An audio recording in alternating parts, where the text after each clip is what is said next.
رات کے 2:30 بج چکے تھے۔ عامر کی گہری سانسیں میرے سینے پہ بوجھ بن رہی تھی، لیکن میری اپنی آنکھوں سے نیند کوسوں دور تھی۔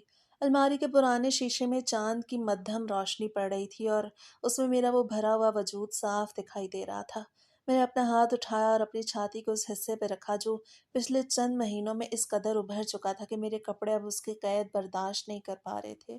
میری کمر کی لچک اور میرے چہرے کی وہ غلافی سرخ رنگت سب کچھ چیخ چیخ کر گواہی دے رہی تھی کہ میں اب ایک عام سی دبلے پتلے جسم والی لڑکی نہیں رہی، بلکہ جوانی کے عروج پہ بیٹھی ایک ایسی مکمل عورت بن چکی ہوں جو کسی کا بھی دل پوری طرح دھڑکا سکتی ہے۔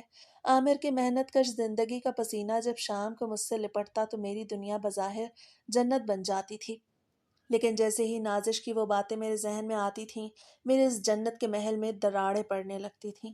نازش نے جاتے ہوئے جو زہر میرے کانوں میں انڈیلا تھا وہ اب میرے خون میں دوڑ رہا تھا۔ کروڑوں روپے کا بنگلہ، بینک بیلنس، بڑی گاڑیاں اور وہ سونا جو اس نے میری کلائیوں میں پہنایا تھا، وہ سب میری آنکھوں کے سامنے گھومنے لگا تھا۔ میں سوچتی تھی کہ عامر کی یہ محبت کتنی سچی کیوں نہ ہو، یہ میری ٹپکتی ہوئی چھت کو پکا نہیں کر سکتی، یہ میری بیٹی کی فیس یا گھر کے راشن کے بقایا بل ادا نہیں کر سکتی۔ اگلی صبح سورج ابھی ٹھیک سے نکلا بھی نہیں تھا کہ محلے کے آوارہ کتوں کے بھونکنے کی آواز کے ساتھ ہی باہر گلی میں نازش کی اس لمبی کار کا ہارن بجا۔ میرا دل دھک سے رہ گیا۔ میں نے جلدی سے پھٹا ہوا دوپٹہ سنبھالا اور دروازہ کھولا۔ نازش اندر داخل ہوئی تو اس کے چہرے پہ ایک عجیب سی بے تابی اور فتنہ انگیزی رقص کر رہی تھی۔ اسے دروازے کی کنڈی خود اندر سے چڑھا دی اور سیدھا میرے بستر کے پاس رکھی ٹوٹی ہوئی کرسی پہ بیٹھ گئی۔ اسے اپنا قیمتی ہینڈ بیگ کھولا اور اس میں سے ایک بھاری لفافہ نکال کے میز پہ پٹخ دیا۔ جیسے ہی لفافے کا منہ کھلا، اندر رکھے 5,000 والے نوٹوں کے گڈھے باہر جھانکنے لگے۔ نازش نے وہ نوٹ اٹھا کے میرے ہاتھوں میں ٹھونس دیا اور میرے کان کے پاس منہ لا کر دھیمی لیکن مدہوش کن آواز میں بولی، دیکھو سائرہ، یہ صرف ایک جھلک ہے، اس کے پیچھے پورا خزانہ پڑا ہے۔ تم کیوں اس نحوست اور غربت میں سڑ رہی ہو؟ تیرا یہ جو جسم ہے نا، یہ کسی غریب کے کوارٹر میں گلنے کے لیے نہیں، بلکہ کسی محل کی ملکہ بننے کے لائق ہے۔ عامر دن بھر مل میں کوئلہ توڑتا ہے، اس کے ہاتھوں کے چھالے اور اس کے پسینے کی بدبو سے تیری یہ جوانی کب تک مہکے گی؟ ایک بار میرا سودا منظور کر لے، عامر کو ایک رات کے لیے میرے پاس آنے دو، پھر دیکھنا میں تمہاری نسلیں سنوار دوں گی۔ میرے ہاتھ میں پکڑے ہوئے نوٹوں کے بنڈل کپ کپا رہے تھے۔ میرا دل اندر سے چیخ رہا تھا کہ یہ گناہ ہے، یہ ضمیر کا سودا ہے، لیکن وہ نوٹوں کی خوشبو اور ان گڈیوں کی موٹائی میرے حواس پر اس قدر طاری ہو چکی تھی کہ میری زبان سے انکار کا ایک لفظ بھی باہر نہ نکل سکا۔ میں نے اپنی نگاہیں چرائیں اور کمزور سے لہجے میں کہا، نازش پاگل نہ بنو، عامر بہت سیدھا انسان ہے، وہ مجھے جان سے زیادہ چاہتا ہے، وہ یہ سب کبھی برداشت نہیں کرے گا۔ نازش نے ہنستے ہوئے میری تھوڑی پکڑی اور بولی، مرد کی محبت پیٹ نہیں بھرتی سائرہ، اور رہی بات عامر کی تو مرد کو کون سا عقل ہوتی ہے جب اسے رات کی تنہائی میں کوئی دوسری حسین عورت مل جائے؟ وہ غریب آدمی ہے، خود ہی خوشی سے پھولے نہیں سمائے گا جب اسے لاکھوں روپے ملیں گے۔ اس کے بعد میرے دل کے اندر تیر کی طرح پیوست ہو گئی۔ میں جانتی تھی کہ عامر کی تنخواہ اتنی کم تھی کہ وہ پوری زندگی بھی محنت کرے تو اتنے پیسے نہیں جمع کر سکتا جتنا نازش ایک رات کے بدلے دینے کو تیار تھی۔ میں نے ان نوٹوں کو سینے سے لگایا اور میری آنکھوں میں ہوس اور مجبوری کے ملے جلے آنسو آ گئے۔ اس شام جب عامر گھر آیا تو اس کے چہرے پہ ہمیشہ کی طرح تھکن کے گہرے سائے تھے اور اس کے کپڑوں سے مل کے تیل اور کوئلے کی بو آ رہی تھی۔ اس نے دروازہ کھولتے ہی ہمیشہ کی طرح مجھے اپنی باہوں میں بھینچ لیا۔ اس کا وہ گرم لمس جو ہمیشہ مجھے مدہوش کر دیتا تھا، اس بار میرے اندر ایک عجیب سی گھٹن پیدا کر رہا تھا۔ جب اس نے اپنا سر میرے سینے پہ رکھا اور میری بھاری چھاتی کو چھوا تو میرے منہ سے ایک ہلکی سی سسکی نکل گئی۔ عامر نے گھبرا کے پوچھا، کیا ہوا میری جان؟ طبیعت تو ٹھیک ہے نا؟ تم اتنا کام کیوں رہی ہو؟ میں نے بمشکل اپنے آپ کو سنبھالا اور جھوٹی مسکراہٹ چہرے پہ سجاتے ہوئے کہا، کچھ نہیں عامر، بس آج دن بھر بہت گھٹن رہی، بجلی بھی بار بار جاتی رہی۔ عامر نے میرے ماتھے پہ پیار کیا اور بولا، تم فکر نہ کرو سائرہ، جلدی ہی حالات بدلیں گے، میں اور زیادہ اوور ٹائم لگایا کروں گا، تو میں کبھی کسی چیز کی کمی نہیں ہونے دوں گا۔ دیکھنا جلدی ہمارے گھر میں جنریٹر ہوگا اور پھر بجلی جانے سے تمہیں تکلیف نہیں ہوگی۔ اس کے ان سیدھے سادھے اور محبت بھرے الفاظ نے میرے دل پہ ایک کاری ضرب لگائی۔ میں سوچنے لگی، جو انسان میرے لیے اتنی محبت کرتا ہے، میں اس کے ساتھ یہ دھوکہ کرنے جا رہی ہوں۔ لیکن دوسری طرف وہ سونے کے کنگن اور نوٹوں کے بنڈل تھے جو الماری کے پیچھے چھپائے گئے تھے۔ رات کی تاریکی گہری ہوتی گئی اور عامر گہری نیند میں سو گیا، لیکن میں جاگتی رہی۔ میں نے اپنے دل کے دروازے پہ پہرا دینے والے ضمیر کو خود ہی سلا دیا اور طے کر لیا کہ اب پیچھے ہٹنے کا کوئی راستہ نہیں ہے۔ اور پھر میں نے وہ فیصلہ کیا جس سے میری پوری زندگی بدل کے رکھ دی۔ मेरा नाम सायरा था और अपने नाम के मतलब की तरह मैं हवाओं में उड़ना ही पसंद करती थी।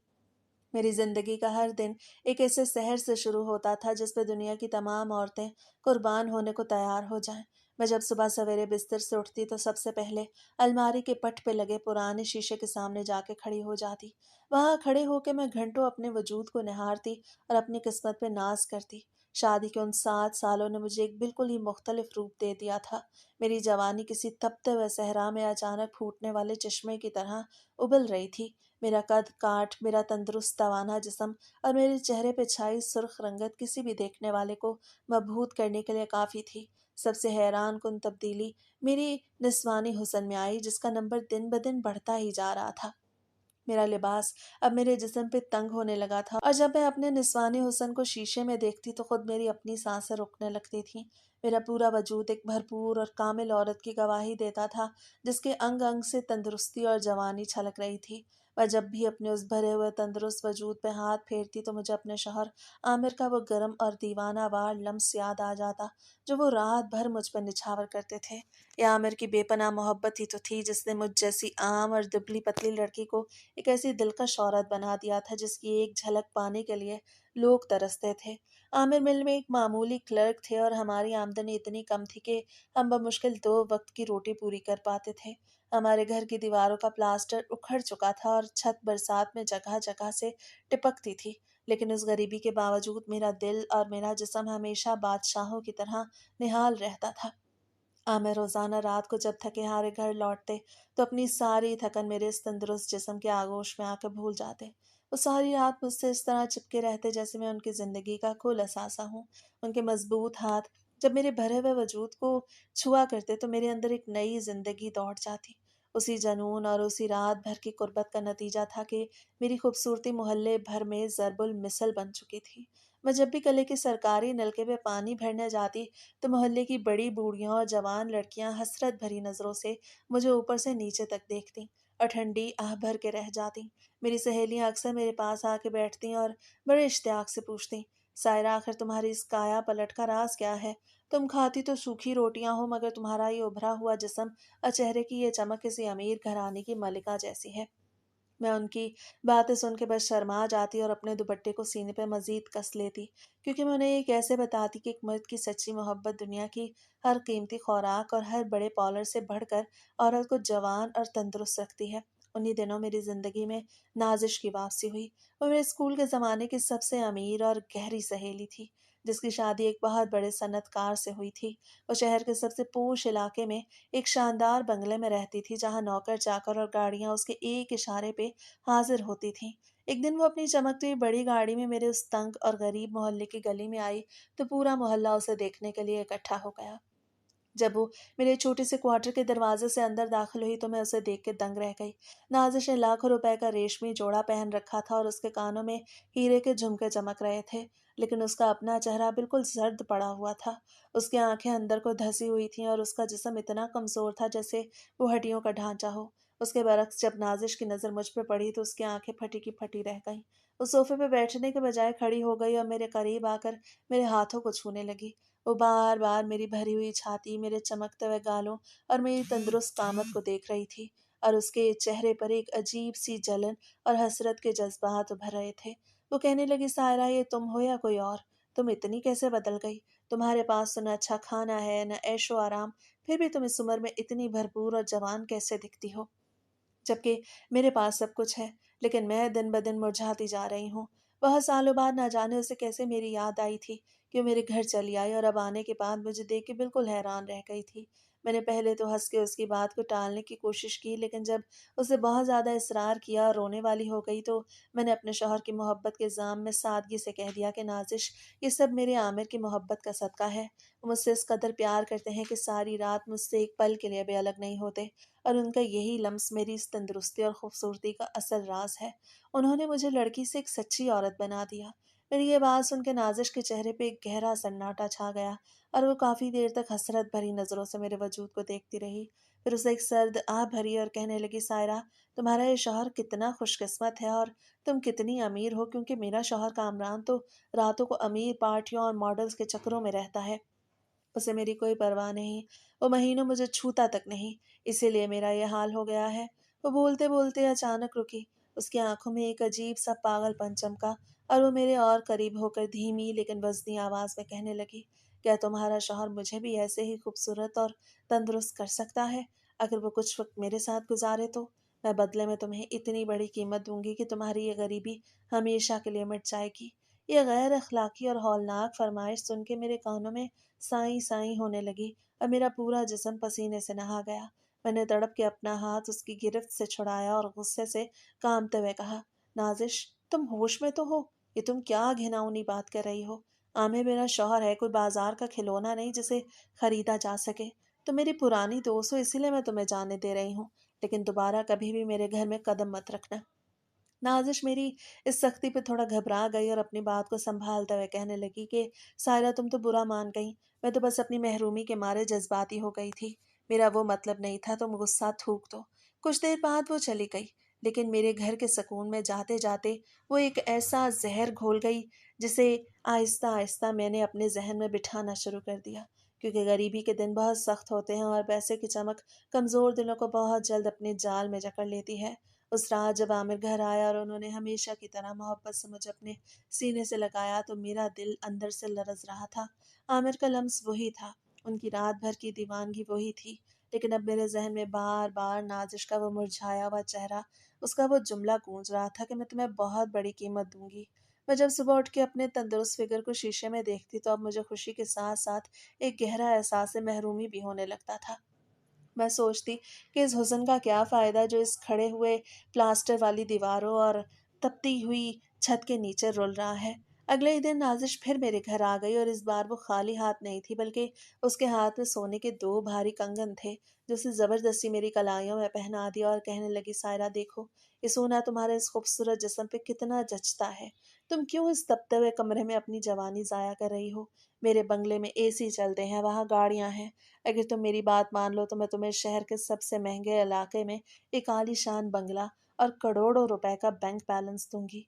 कामरान मुझे पैसे देने में कंजूसी नहीं करता, बस मुझे वो तंदुरुस्ती और औरत होने का एहसास चाहिए जो आमिर तुम्हें देता है। मैंने उस दिन भी उसे मना किया, लेकिन मेरे लहजे में वो पहले वाली गैरत और सख्ती गायब हो चुकी थी, क्योंकि रोज रोज के माली मसाइल और बिजली के भारी बिलों ने मुझे थका दिया था। नादिश का बार बार आना और मुझे करोड़ों रुपए का लालच देना मेरे दिफा को आहिस्ता आहिस्ता मिस्मार कर रहा था, और मेरा लालची जहन अब इस घिनौने सौदे को एक जरूरत बना के देखने लगा था। अब मेरे अंदर की वो रिवायती गयूर औरत सिसकियां लेके दम तोड़ रही थी, और उसकी जगह एक ऐसी हरीस लड़की जन्म ले चुकी थी जिसकी आंखों पे नाजिश की दिखाई हुई दौलत की चमक चढ़ी थी। मैं जब भी दिन के वक़्त किचन के तपते हुए चूल्हे के सामने खड़ी होती तो मुझे नाजिश का वो ठंडा बंगला याद आता। जब बाजार में सब्जी वाले से दो दो रुपए के लिए तकरार करना पड़ती तो मेरे जहन में नाजिश के दिए हुए सोने के कंगनों की खनकार गूंजने लगती, जो मैंने अब अलमारी के नीचे छुपा के रख दिए थे। मैं अपने इस उभरे हुए तंदुरुस्त वजूद को देखती और फिर अपने फटे हुए दुपट्टे पर नजर डालती तो मेरी रूह तड़प उठती। मैं सोचती, आखिर इस बेपनाह हुस्न और जवानी का क्या फ़ायदा जो इस गरीब खाने के अंधेरों में ही दम तोड़ जाएगा। अगर आमिर सिर्फ कुछ वक्त के लिए नाजिश को वो तवज्जो दे दे जिसकी वो प्यासी है, तो इसमें आमिर का क्या बिगड़ेगा? वो तो मर्द है और बदले में हमारी आने वाली नस्लों की तकदीर बदल जाएगी। ये सोचे अब एक नासूर की तरह मेरे दिमाग को चाट रही थी, और मैं इस घिनौनी साजिश को अपने दिल में जायज साबित करने की कोशिशों में मसरूफ हो चुकी थी। एक रात जब आमिर मिल की 12 घंटे की सख्त ड्यूटी के बाद घर लौटे तो उनका चेहरा थकन से निढाल था और उनकी कमीज पसीने में शराबूर थी। उन्होंने हमेशा की तरह मुस्कुरा के मुझे देखा और गरीब खाने के उस इकलौते पंखे के नीचे बैठ गए जो पूरी रफ्तार के बावजूद सिर्फ गर्म हवा उगल रहा था। मैंने उनके लिए ठंडा पानी ला के दिया और जब वो पानी पी चुके तो मैं उनकी टांगें दबाने के लिए उनके कदमों में बैठ गई। आमिर ने मोहब्बत से मेरा हाथ थामा और मुझे खींच कर अपने सीने से लगा लिया। उनका वो तपता हुआ लम्स पाकर रोज की तरह मेरे जिस्म में सनसनी दौड़ गई, लेकिन इस बार मेरी रूह उस लम्स का वैसा जवाब न दे सकी जैसी वो हमेशा दिया करती थी। आमिर ने मेरी आंखों में झांका और धीमी आवाज में पूछा, सायरा, क्या बात है? तुम आज कुछ खोई खोई सी लग रही हो। तुम्हारा वजूद आज इतना सर्द क्यों हो रहा है? क्या तुम्हारी तबीयत ठीक नहीं? मैंने नजरें झुका ली, क्योंकि मेरे अंदर अपने शौहर का सामना करने की हिम्मत नहीं थी जो मुझ पे अपनी जान छिड़कता था। मैंने गहरा सांस लिया और अपने कांपते हुए लहजे को संभालते हुए कहा, आमिर, मैं आज आपसे एक बहुत ज़रूरी बात करना चाहती हूँ। एक ऐसी बात जिस पे हमारी पूरी ज़िंदगी का दारोमदार है। आमिर ने हैरत से मेरी तरफ देखा और मेरे गाल पे हाथ रखते हुए कहा, हाँ कहो सायरा, तुम जानती हो मैं तुम्हारी किसी बात को नहीं टालता। चाहे मेरे पास कुछ हो या ना हो, मैं तुम्हारी खुशी के लिए अपनी जान भी दे सकता हूँ। उनका यह जुमला मेरे दिल पे किसी खंजर की तरह लगा, लेकिन लालच का भूत मुझ पे इस हद तक सवार हो चुका था कि मैंने अपने कदम पीछे नहीं हटाए। मैंने अलमारी से वो सोने के कंगन निकाले जो नाजिश ने मुझे दिए थे और उन्हें आमिर की हथेली पे रख दिया। आमिर उन चमकते हुए कंगनों को देख के चौंक उठे। उनके चेहरे पे सख्त हैरत के तासुरात उभर आए। उन्होंने पूछा, सायरा, ये सब क्या है? तुम्हारे पास ये सोना कहाँ से आया? हमारे हालात तो इतने अच्छे नहीं हैं कि हम चांदी की एक अंगूठी भी खरीद सकें। मैंने थूक निगला और डरते डरते नाजिश की पूरी कहानी उनके सामने खोल के रख दी। मैंने उन्हें बताया कि किस तरह नाजिश अपने शौहर की बेरुखी की वजह से अंदर से मुरझा चुकी है और किस तरह वो मेरे तंदुरुस्त जिस्म और इस निखार को देख के हसरत का शिकार हो गई है। मैंने आमिर को बताया कि नाजिश ने मुझसे क्या फरमाइश की है और वो उसके बदले हमें क्या कुछ देने को तैयार है। मैं जैसे जैसे बोल रही थी, आमिर का चेहरा सुर्ख होता जा रहा था। उनकी आंखें गुस्से और सदमे से फटने लगी थीं और उनके हाथ की मुट्ठियां इतनी सख्ती से भींच गई थी। जब मैंने बात खत्म की और कहा कि आमिर, वो हमें शहर के सबसे पूश इलाके में बंगला और करोड़ों रुपए देने को तैयार है, तो आमिर अचानक बिस्तर से उठे और उन्होंने एक जोरदार तमाचा मेरे मुंह पे दे मारा। उस अचानक जर्ब से मैं फर्श पे जा गिरी और मेरे होंठ से खून का फवारा फूट पड़ा। आमिर गुस्से से पागल हो रहे थे। उनका पूरा जिस्म कांप रहा था और वो इस तरह हाँप रहे थे जैसे कोई जख्मी शेर हो। उन्होंने चिल्लाते हुए कहा, सायरा, तुम मेरी बीवी हो या कोई बाजार की दलाल? तुमने ये सोच भी कैसे लिया कि मैं अपनी गैरत, अपनी मोहब्बत और अपने इस पाकीज़ा लम्स का सौदा किसी अमीर औरत की दौलत के लिए करूंगा?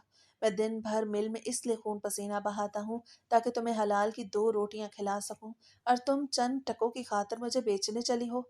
मुझे नहीं चाहिए ऐसी दौलत और ऐसा बंगला जो मेरी गैरत का जनाजा निकाल के मिले। उन्होंने वो सोने के कंगन उठा के दीवार पे दे मारे और गुस्से में कमरे से बाहर निकल गए। उस रात वो घर वापस नहीं आए। मैं फर्श पे बैठी रोती रही और अपने बहते हुए खून को साफ करती रही, लेकिन हैरत की बात यह थी कि आमिर के लालच को लेकिन हैरत की बात यह थी कि आमिर के उस गुस्से और उस तमाचे ने मेरे अंदर के लालच को ख़त्म करने के बजाय उसे मज़ीद भड़का दिया। मेरे अंदर की अना को चोट लगी थी और मैं सोचने लगी कि आमिर कितने बेवकूफ़ हैं जो इस गरीबी को ही अपनी तकदीर समझे बैठे हैं। वो मर्द हैं और अगर वो एक रात किसी दूसरी औरत को वो खुशी दे देंगे तो इससे उनकी मर्दानगी कम नहीं हो जाएगी, बल्कि हमारी ज़िंदगी संवर जाएगी। अगले दिन नाजिश फिर आई और जब उसने मेरे सूजे हुए होंठ को देखा तो वो सब समझ गई। उसने मुझे गले से लगाया और बोली, सायरा, मर्द शुरू में ऐसा ही करते हैं, लेकिन जब वो दौलत का मुंह देखते हैं तो उनकी सारी गैरत खत्म हो जाती है। तुम आमिर को एक बार फिर समझाओ। उन्हें बोलो कि वो सिर्फ एक रात के लिए मेरे पास आए और अगली सुबह वो शहर के सबसे अमीर तरीन इंसान होंगे। मैंने नाजिश से वो पैसे का बैग ले लिया जो वो अपने साथ लाई थी, जिसमें लाखों रुपए एडवांस के तौर पे मौजूद थे, और मैंने उसे यकीन दिलाया कि मैं आमिर को मना लूंगी। उस रात जब आमिर घर आए तो वो बिल्कुल खामोश थे। उनकी आंखों में मेरे लिए गहरा दुख और अजनबियत थी, लेकिन मैं अब पूरी तरह अंधी हो चुकी थी। मैं उनके सामने घुटनों के बल बैठ गई और रो रो के अपनी गरीबी का वास्ता देने लगी।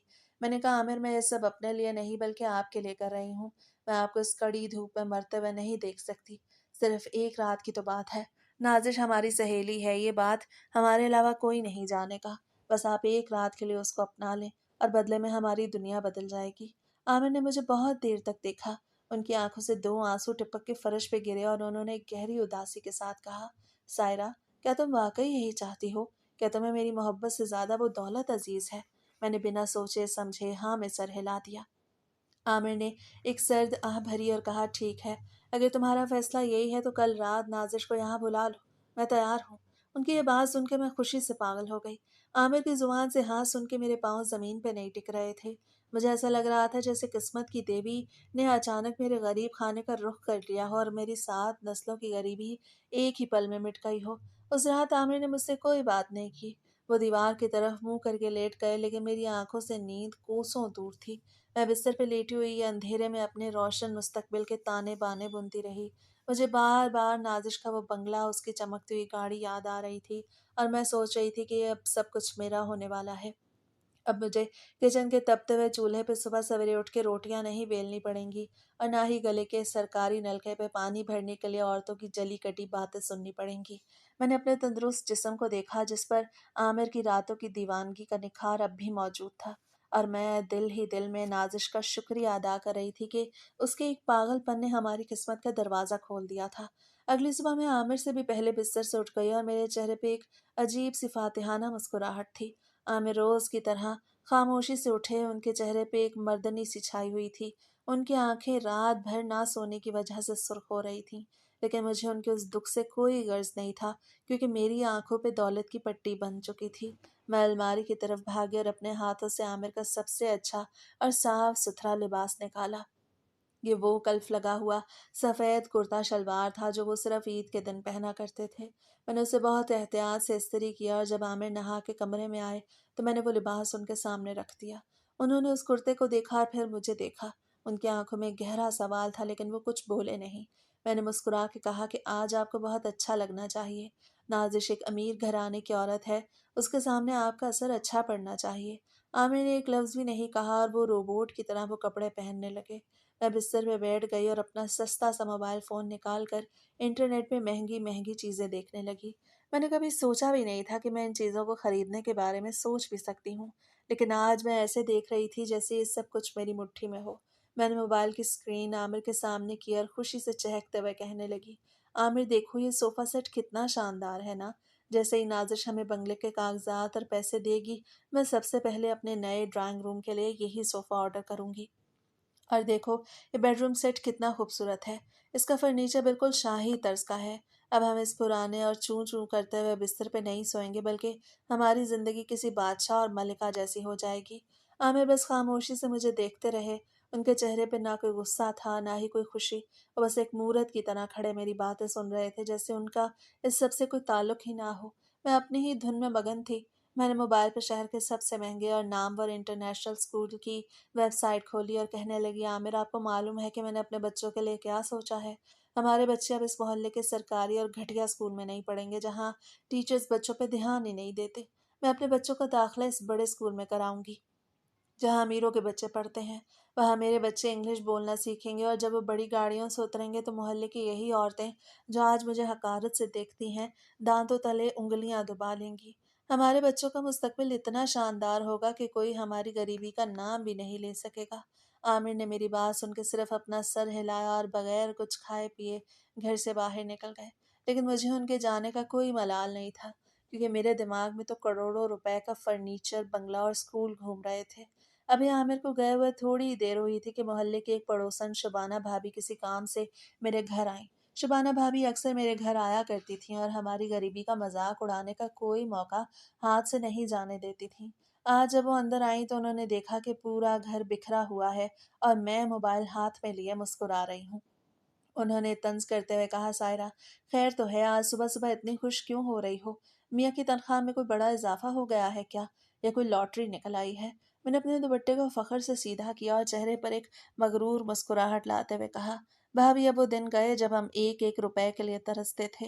बहुत जल्द हमारे दिन बदलने वाले हैं और हमारा ये गरीब खाना एक बहुत बड़े और आलीशान बंगले में तब्दील होने वाला है। शबाना भाभी ने हैरत से अपने दांतों तले उंगलियां दबा ली और कहने लगी, अरे सायरा, ये तुम क्या कह रही हो? आमिर भाई की तो इतनी मामूली तनख्वाह है, वो बंगला कहाँ से खरीदेंगे? मैंने हंस के कहा, भाभी, रिश्तों और ताल्लुकात की ताकत बहुत बड़ी होती है। मेरी एक बहुत अमीर सहेली है जो हम पे बहुत मेहरबान हो गई है, और वो हमें शहर के सबसे पोश इलाके में एक शानदार घर देने वाली है।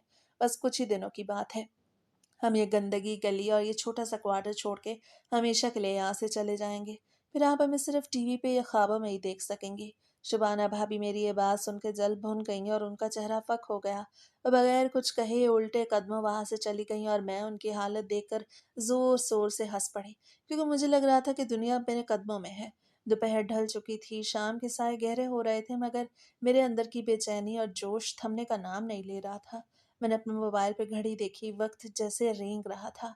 आज की रात हमारी जिंदगी की सबसे बड़ी रात थी। एक ऐसी रात जो हमें गुर्बत के इस तारीक गड्ढे से निकाल के अमारत के आसमान पे पहुंचाने वाली थी। मैंने पूरे घर का चक्कर लगाया, उस एक कमरे के क्वार्टर की हर चीज मुझे आज और ज्यादा हकीर और बदसूरत लग रही थी। किचन की काली पड़ी हुई दीवारें, टूटा हुआ सोफा और वो पुराना बिस्तर जिस पे मैं और आमिर 7 साल से सो रहे थे। मुझे उन सब से घुटन हो रही थी। मैं दिल ही दिल में सोच रही थी कि बस चंद घंटे मजीद, फिर इस पुरानी दुनिया से मेरा कोई ताल्लुक नहीं रहेगा। मैंने अलमारी खोली और अपनी अलमारी के नीचे छुपाए हुए वो पैसे निकाले जो नाजिश ने मुझे एडवांस के तौर पे दिए थे। नोटों की वो गड्डी मेरे हाथ में थी तो मुझे अपनी ताकत का एहसास हो रहा था। मैंने उन नोटों को चूमा और फिर शीशे के सामने जाके खड़ी हो गई। मैंने अपने तंदुरुस्त वजूद को देखा, अपने निखरे हुए चेहरे को निहारा। मैंने सोचा अगर नाजिश आमिर के लम्स के लिए इतनी बड़ी कीमत दे रही है तो इसमें कुछ गलत नहीं, वो भी तो मेरी सहेली है।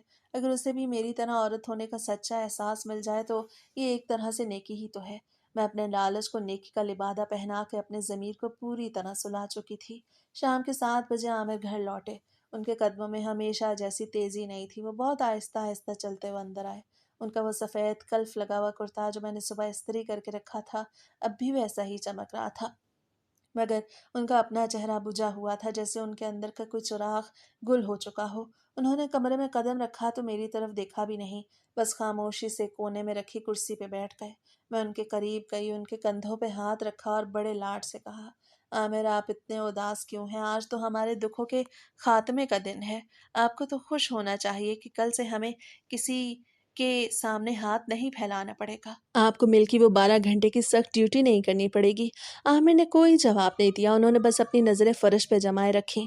उनकी ये खामोशी मुझे थोड़ी अजीब लगी, मगर मैंने उससे उनकी मर्दाना अना का मसला समझकर नज़रअंदाज कर दिया। मैंने कहा आमिर नाजिश 9 बजे तक यहाँ पहुँच जाएगी, वो अपने साथ बंगले के कागजात और बाकी की रकम भी ला रही है। मैंने सब तैयारी कर ली है। मैं रात को अपनी दूसरी दोस्त के घर चली जाऊंगी और सुबह ही वापस आ जाऊंगी। बस नाजिश का ख्याल रखिएगा, उसे वो तवज्जो दीजिएगा जिसकी वो प्यासी है। आमिर ने अब भी कुछ नहीं कहा, उन्होंने बस एक गहरा सांस लिया और अपनी आंखें बंद कर लीं। उनके चेहरे पे एक अजीब सा सुकून था, मगर ये वो सुकून था जो किसी तूफान के आने से पहले की खामोशी में होता है। ठीक 9 बजे गली में एक बार फिर नाजिश की बड़ी और चमकती हुई गाड़ी आके रुकी। गाड़ी के ब्रेकों की आवाज़ सुनते ही मेरा दिल जोर से धड़कने लगा। मैं जल्दी से दरवाजे की तरफ भागी। नाजिश गाड़ी से उतरी। आज उसने एक बहुत कीमती काला लिबास पहन रखा था, मगर उसका चेहरा अब भी उसी तरह जर्द और बीमार सा था।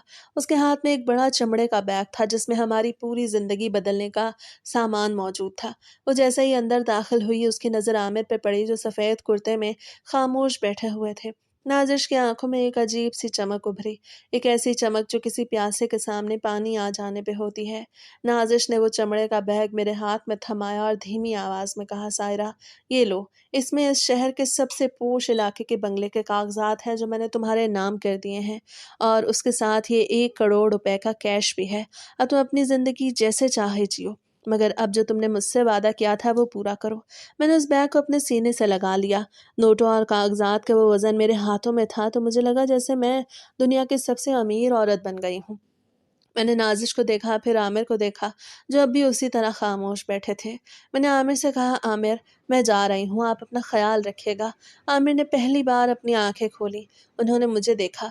उनकी आंखों में कोई गुस्सा नहीं था, बस एक आखिरी अलविदाई लकीर थी जो मेरे दिल को चीर गई। वो कुछ नहीं बोले और मैं वो बैग लेके जल्दी से घर से बाहर निकल गई, अपने ख्वाबों की दुनिया को समेटने के लिए। घर से बाहर निकलते ही रात की यख बस्ता हवा का एक तंदो तेज झोंका साई साई करता हुआ मुझसे टकराया तो मेरे पूरे वजूद में एक सनसनी खेज झुरझुरी सी दौड़ गई। मैंने नाजिश का दिया हुआ वजनी चमड़े का बैग अपने सीने से और ज़्यादा मजबूती से भींच लिया, जिसकी जिप के पीछे करोड़ों रुपए का कैश और नए आलीशान बंगले के चमकते हुए कागजात मौजूद थे। उस वक्त मेरे पाँव ज़मीन पर नहीं पड़ रहे थे और मेरा सर तकब्बुर और गरूर से आसमान को छू रहा था। लेकिन जैसे ही मैंने गली का आखिरी मोड़ मुड़ा और अपने छोटे से घर की मध्यम पीली रोशनी मेरी नज़रों से ओझल हुई तो मेरे दिल के किसी वीरान अंधेरे कोने में अचानक एक अजीब सी हूक उठी, जिसे मुझे अंदर तक हिला के रख दिया। मैंने रात गुजारने के लिए मोहल्ले के एक दोस्त का घर चुना था जो अकेली रहती थी। मैंने उसके मटियाले घर के एक छोटे से अलग थलग कमरे में जाकर बैठ गई जहाँ पुराने छत के पंखे की आवाज़ के अलावा कोई दूसरा शोर नहीं था। मैंने वो चमड़े का भारी बैग अपने सामने लकड़ी की पुरानी मेज़ पे रखा। जब उसकी जिप खोली तो नोटों की गड्डियाँ देख के मेरी आंखें चुंधिया गईं। میں نے نئے نوٹوں کو اپنے کامتے ہوئے ہاتھوں میں لیا، ان کی مخصوص خوشبو سونگھی اور بنگلے کے سرکاری کاغذات پہ اپنا نام سائرہ بیگم لکھا ہوا دیکھا تو میری خوشی کی کوئی انتہا نہ رہی۔ مجھے ایسا لگ رہا تھا کہ میں نے زندگی کی سب سے بڑی جنگ جیت لی ہے، اور اب سائرہ ہمیشہ کے لیے غریب نہیں رہی بلکہ وہ اس محلے کی سب سے امیر ترین عورت بن چکی ہے۔ میں نے کمرے کے کونے میں لگے دھندلے شیشے میں اپنے تندرست وجود پہ نظر ڈالی جو عامر کی راتوں کی دیوانگی اور بے پناہ لمس کا مرہون منت تھا۔ میں سوچنے لگی کہ بس آج کی ایک رات کی تو بات ہے، کل صبح جب عامر میرے پاس واپس آئیں گے تو ہم اس گندی گلی اور ٹپکتی چھت کو چھوڑ کے ہمیشہ کے لیے ایک نئی دنیا میں چلے جائیں گے۔ میں نے اپنا موبائل نکال کے دوبارہ سے ان فرنیچر، بیڈ روم سیٹ اور گاڑیوں کی تصویریں دیکھنا شروع کر دیں تاکہ اپنے اندر اٹھنے والے نامعلوم خوف کو دبا سکوں۔ لیکن جیسے جیسے رات کا سیاہ اندھیرا گہرا ہوتا جا رہا تھا، میرے اندر کا سکون سلب ہوتا جا رہا تھا اور دل کی دھڑکن بے ترتیب ہو رہی تھی۔ جب رات کے 12 بجے تو کلاک کی ٹک ٹک میرے دل پہ ہتھوڑے کی طرح لگنے لگی اور مٹی کے اس چھوٹے سے بند کمرے میں مجھے ایسا محسوس ہو رہا تھا جیسے میرا دم گھٹ رہا ہو۔ میرے ذہن کے پردے پہ بار بار اپنے اسی ایک کمرے کے کوارٹر کا نقشہ ابھر رہا تھا جہاں اس وقت عامر اور نازش اکیلے تھے اور نہ جانے کیا کر رہے ہوں گے۔ مجھے عامر کا وہ سفید کلف لگا ہوا چمکتا کرتا یاد آیا جو میں نے خود اپنے ہاتھوں سے اتنے چاؤ سے استری کر کے ان کے سامنے رکھا تھا۔ میرے کانوں میں عامر کا وہ آخری جملہ ایک قیامت بن کے گونجنے لگا کہ سائرہ، کیا تمہیں واقعی میری محبت سے زیادہ وہ دولت عزیز ہے؟ اس وقت مجھے ان کے لہجے کی وہ موت جیسی خاموشی اور ان کی آنکھوں کے بہتے ہوئے وہ 2 آنسو سمجھ نہیں آئے تھے، لیکن اب اس ہولناک تنہائی میں ان کا وہ لہجہ میرے پورے وجود کو آری کی طرح کاٹ رہا تھا۔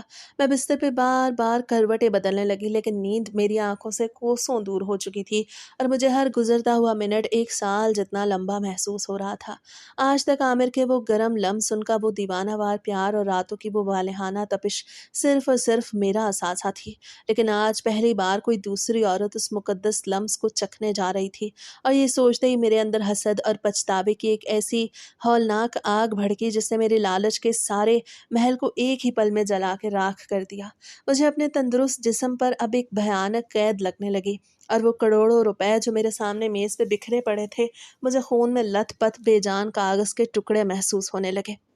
میرا ضمیر جو اب تک دولت کے نشے میں اندھا اور سویا ہوا تھا وہ اچانک جاگ اٹھا اور مجھے بری طرح ملامت کرنے لگا کہ سائرہ، تو نے چند ٹکوں کی خاطر اپنے سچے شوہر کا سودا کر دیا، تو نے اپنے ہاتھوں اپنی چادر بازار میں بیچ دی، اب تو کس منہ سے عامر کے سامنے جائے گی؟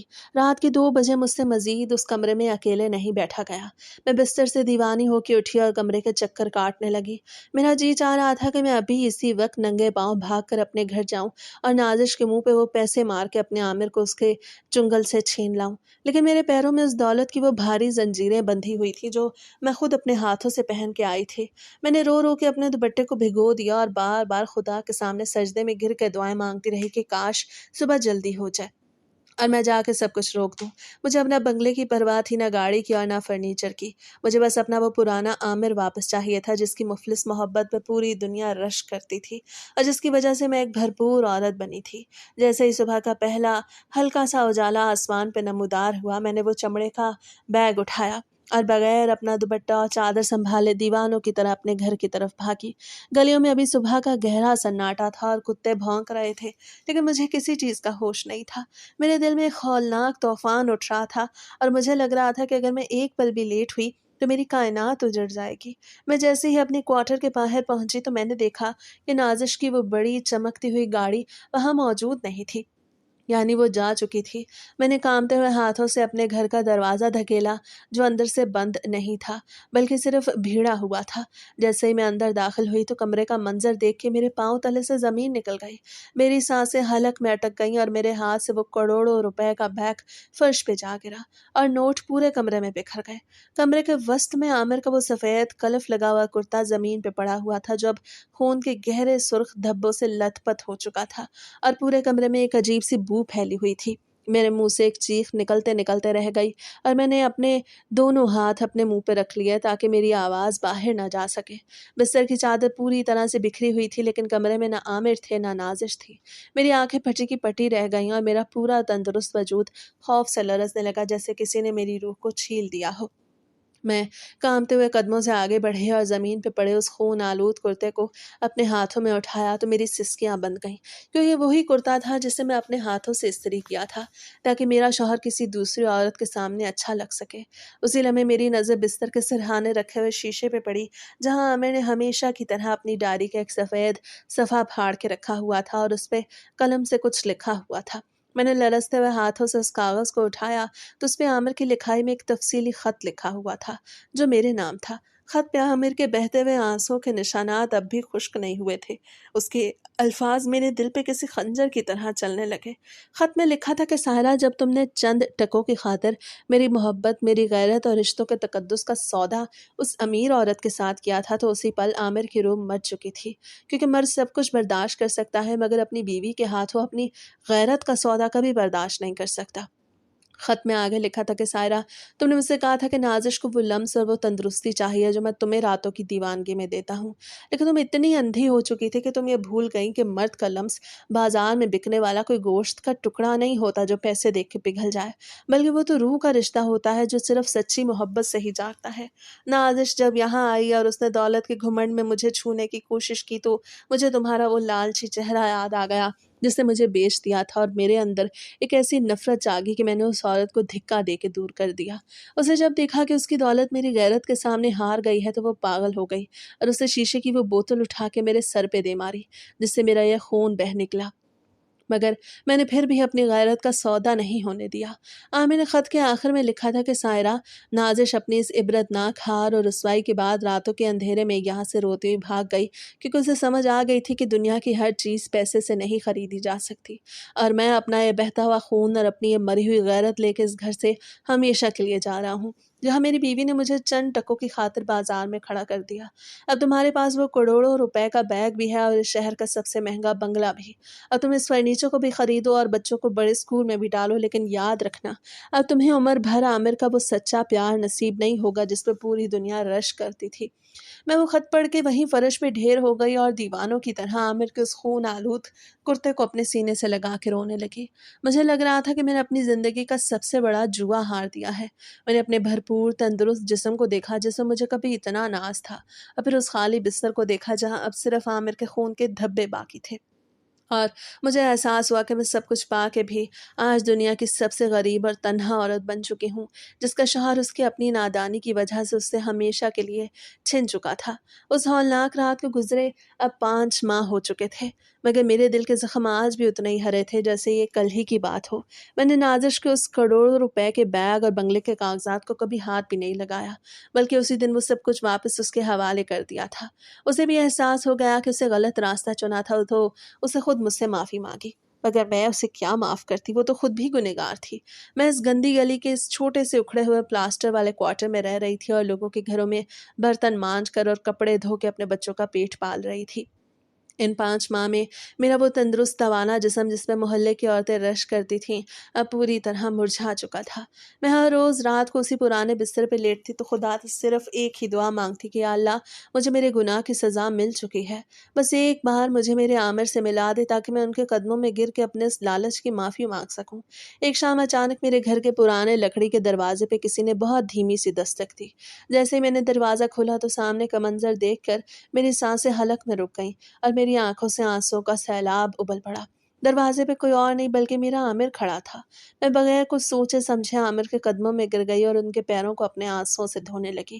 میں رو رو کے چلا رہی تھی، عامر مجھے معاف کر دے، میں اندھی ہو گئی تھی، لالچ نے میری مت مار دی تھی، میں نے اس دولت کو ٹھکرا دیا، میں 5 سال سے اس غریب خانے میں آپ کا انتظار کر رہی ہوں، خدا کے لیے مجھے معاف کر دیں اور مجھے اپنے سینے سے لگا لیں۔ عامر نے مجھے بہت دیر تک روتے ہوئے دیکھا، ان کا دل پگھل گیا کیونکہ وہ مرد تھے اور مجھ سے سچی محبت کرتے تھے۔ انہوں نے مجھے بازو سے پکڑ کے اوپر اٹھایا اور اپنے اسی پرانے مضبوط ہاتھوں سے مجھے اپنے سینے سے لگا لیا۔ جیسے ہی عامر کا وہ گرم اور جانا پہچانا لمس 5 ماہ بعد میرے مرجھائے ہوئے وجود سے ٹکرایا تو مجھے ایسا لگا جیسے میری مری ہوئی روح میں دوبارہ زندگی دوڑ گئی ہو۔ عامر نے دھیمی اور کانپتی آواز میں کہا، سائرہ، میں نے تمہیں 5 ماہ اس تپتی ہوئی بھٹی میں صرف اس لیے چھوڑا تھا تاکہ تمہیں احساس ہو کہ دنیا کی کوئی بھی دولت میاں بیوی کے پاکیزہ رشتے اور محبت کا نعم البدل نہیں ہو سکتی۔ میں نے تمہارا پچھتاوا اور تمہاری توبہ دیکھ لی ہے، اس لیے میں واپس آ گیا ہوں۔ 5 ماہ بعد وہ سچا سکون اور تندرستی دوبارہ محسوس ہونے لگی جو میں نے دولت کے بدلے بیچ دی تھی، اور مجھے سمجھ آ گئی تھی کہ عورت کا اصل نکھار اور سرمایہ صرف اسی شوہر کی سچی محبت ہوتی ہے۔